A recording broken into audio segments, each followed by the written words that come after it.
தலைவர் அவர்களே, ஒரு செய்தி விளம்பரத்துறை அமைச்சர் என்ற முறையில் இந்த மாமன்றத்தில் மதிப்பிற்குரிய எதிர்க்கட்சி தலைவர் அவர்கள் சொன்ன சில செய்திகளுக்கு சில வரி விளக்கங்களை உங்கள் மூலமாக வழங்க விரும்புகிறேன். தன்னுடைய பேச்சிலே மாண்புமிகு எதிர்க்கட்சி தலைவர் அவர்கள் சில விளக்கங்களை ஆக்கப்பூர்வமாக ஆதாரத்தோடு கூறியிருந்தால் அதை குறிப்பிடுத்து அதன்படி இந்த தமிழ்நாடு அரசு தன்னுடைய திசைவழி போக்கை சரியான முறையில் செலுத்திக் கொள்ள தயாராக தான் இருக்கிறது. நான் முதல்வன் திட்டத்தை முடக்குவதற்கோ மாற்றுவதற்கோ எங்களுக்கு எந்த திட்டமும் இல்லை. ஆனால் சில விஷயங்களை தெளிவுபடுத்த வேண்டும். 40 நாள் விரதம் முடிப்பது போல 40 நாட்கள் ஆட்சியை இந்த தாவேக அரசு நிறைவு செய்திருக்கிறது. இந்த 40 நாட்களும் பார்த்து விட்டேன், ஏமாற்றம் மட்டும்தான் மிச்சம் என்று அவர் சொன்னார். ஆனால் மக்கள் திமுகவினுடைய 40 நாள் அல்ல 5 ஆண்டுகளையும் பார்த்துவிட்டு அந்த வந்த ஏமாற்றத்தால் தான் இப்படி ஒரு தீர்ப்பை எங்களுக்கு வழங்கி இருக்கிறார்கள். ஆளுநர் மகிழ்ச்சி, அமைச்சர்கள் மகிழ்ச்சி, ஆளுநர் மகிழ்ச்சி என்றெல்லாம் சொன்னார். இந்த அரசில் தமிழ்நாடு மக்கள் மகிழ்ச்சியாக இருக்கிறார்கள் என்பதை தான் இன்றைய சட்டமன்றத்தினுடைய போக்கு காட்டுகிறது.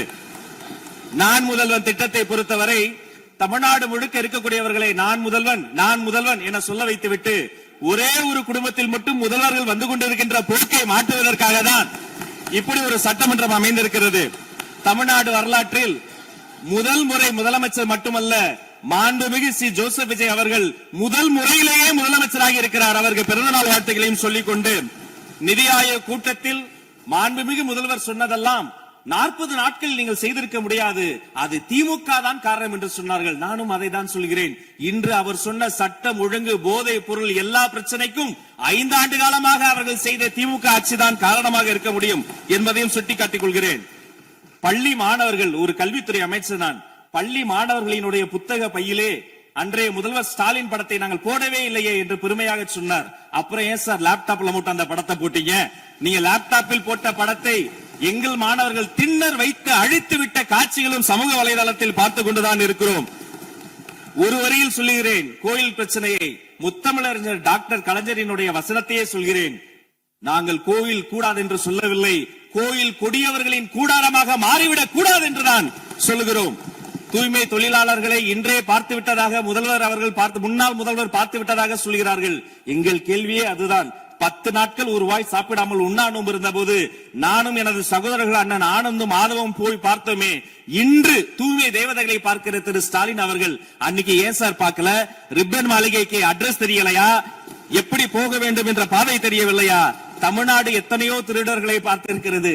அலிபாபாவும் 40 திருடர்களையும் கூட பார்த்திருப்பீர்கள். அலிபாபாவும் பியூஸ் கேரிய திருடர்களையும் இப்போதுதான் எங்களுடைய மின்சாரத்துறை அமைச்சர் பார்த்துக் கொண்டிருக்கிறார். அதை குறித்த நடவடிக்கை எடுக்கப்பட்டுக் கொண்டிருக்கிறது. அவர்கள் மின்வெட்டை குறித்து சொன்னதற்கு மாண்புமிகு புரட்சித் தலைவி அம்மா அவர்கள் இதே மாமன்றத்தில் சொன்ன ஒரு வரியை சுட்டிக்காட்ட ஆசைப்படுகிறேன். இந்த மாமன்றத்திலே தமிழ்நாட்டிற்கு மின்சார தடையை அறிமுகம் செய்த திமுக அதற்கு மின்சார தடையை பற்றி பேசுகிறது என்று அவர் கேட்டார். கலைஞர் வண்ண தொலைக்காட்சி கொடுத்தார்கள், அந்த நாட்களை பார்க்க முடியாது. கலைஞர் வண்ண தொலைக்காட்சி கரண்ட் இல்லாம கரப்பு இல்லையா, பிளாக் அண்ட் ஒயிட்டாவே போன அந்த காலங்களை எல்லாம் மறந்துவிட்டு ஆதாரம் இல்லாமல் உண்மைக்கு புறமான செய்திகளை மாமன்றத்தில் அவர்கள் சொல்வதை இதோடு நிறுத்திக் கொள்ள வேண்டும். நேரலையை குறித்து கேட்டார்கள். எனக்கு ஆச்சரியமாக இருக்கிறது. 3 ஆண்டு காலமாக ஒரு தொழில்நுட்ப கோளாறாக அன்றைய சபாநாயகர் நேரலையை இருட்டடிப்பு செய்து விட்டார். ஆனால் இன்று மாண்புமிகு சபாநாயகர் நேரலையை கொடுத்துக் கொண்டிருக்கிறார். அவருக்கு எங்கள் சார்பாகவும் நன்றியை கூறிக்கொண்டு, விவசாயிகளை குறித்து இந்த மாமன்றத்தில் ஒன்று சொல்கிறேன். தமிழ்நாடு வரலாற்றிலேயே விவசாயிகளினுடைய சங்கத்தின் தலைவர்கள் மீது குண்டாஸ் போட்ட ஒரு சர்க்கார் திமுக சர்க்கார். ஆனால் அவர்கள் கண்ணீரை போக்க நாங்கள் போராடி கொண்டிருக்கிறோம். அரசு பள்ளிகளில் எந்த கட்சிக்காரர்களும், அது தாவேகாரர்களாக இருந்தாலும் சரி, பள்ளி மாணவர்களை தொந்தரவு செய்யாதீர்கள் என்று சொன்னதோடு மட்டுமல்ல, பெருமையோடு சொல்கிறேன், எங்கள் கட்சியினுடைய ஒன்றிய செயலாளர் அரசு பள்ளியில் சென்று ரீல்ஸ் எடுத்ததற்காக நேற்றைய தினம் கட்சியை விட்டு நீக்கியிருக்கிறார் என்னுடைய பொதுச் செயலாளர். சட்டம் ஒழுங்கு பிரச்சனை பற்றி பேசுகிறவர்களுக்கு அண்ணா பல்கலைக்கழகம் நினைவுக்கு வரவில்லையா? அண்ணா நகரில் பெத்த பிள்ளைக்கு கொடுமை நடந்ததற்கு கம்ப்ளைண்ட் கொடுக்க வந்த அப்பா அம்மா மீதே அடித்து துன்புறுத்தியது நினைவுக்கு வரவில்லையா? யார் அந்த மேலிடம் என்று கேட்பவர்களுக்கு யார் அந்த சார் என்பது நினைவுக்கு வரவில்லையா என்பதை உங்கள் மூலமாக நான் கேட்டுக்கொள்கிறேன். இடையில் ஆங்கிலத்தில் ஒரு விஷயம் சொன்னார், to remain silent. I want to quote Walter. I may not agree with what you are saying, but I am ready to give my life to defend your right to say it. எதிர்க்கட்சிகளினுடைய கருத்துகளையும் அரவணைக்கக்கூடிய மாமனிதர் இந்த மன்றத்தில் முதல்வராக உட்கார்ந்து கொண்டிருக்கிறார். ஆக்கப்பூர்வமான விமர்சனங்களை சொல்வீர்கள் என்று பார்த்தால் திரும்ப அரசியல் விமர்சனங்களை மட்டுமே சொல்லிக் கொண்டிருக்கிறீர்கள். இந்த சோஃபா கதையை என்னைக்கு விட போகிறார்கள்? எங்கள் தலைவர் சினிமாவை விட்டாலும் அவர்கள் அட்லி என்கிறார்கள், புஷ்பா என்கிறார்கள், ஜுராசிக் பார்க் என்பார்கள் போல் இருக்கிறது. நான் ஒன்று சொல்லிக் கொள்கிறேன், அந்த சோஃபா அவர்கள் வாங்கியது, அவர்களினுடைய வசதி கருத்து வாங்கியது. மதிப்பிற்குரிய அண்ணன்களை நீங்கள் சிறுமைப்படுத்தக் கூடாது. ஆனால் ஒன்று உறுதி, எந்த காரணம் கொண்டும் பார்க்க வருகிற கூட்டணி தலைவர்களுக்கு மட்டும் பிளாஸ்டிக் சேர் போட்டதை போல சிறுமைப்படுத்தக்கூடிய கட்சி தமிழக வெற்றிக் கழகம் இல்லை என்பதையும் நேரத்தில் நான் தெரிவித்துக் கொள்கிறேன். சிங்க பெண்களை குறித்து அன்றே விரிவாக தெளிவாக அழகாக நான் கூறிவிட்டேன். சிங்க பெண்கள் இந்த நாட்டினுடைய தமிழ்நாடு அரசினுடைய பொக்கிஷன். அவர்களை குறித்து மீண்டும் மீண்டும் இப்படி சிறுமைப்படுத்தி பேசியதற்காக மாண்புமிகு பேரவைத் தலைவர்கள் அதை கண்டிக்க வேண்டும். சிங்க பெண்களை குறித்து இனி யாராவது தவறாக பேசினால் அதை அனுமதிக்க கூடாது. இப்படி தவறாக பேசியதற்காக அவர்கள் மன்னிப்பு கேட்க வேண்டும் என்று தமிழக வெற்றி கழகத்தினுடைய அரசு சார்பில் கேட்டுக் கொள்கிறேன்.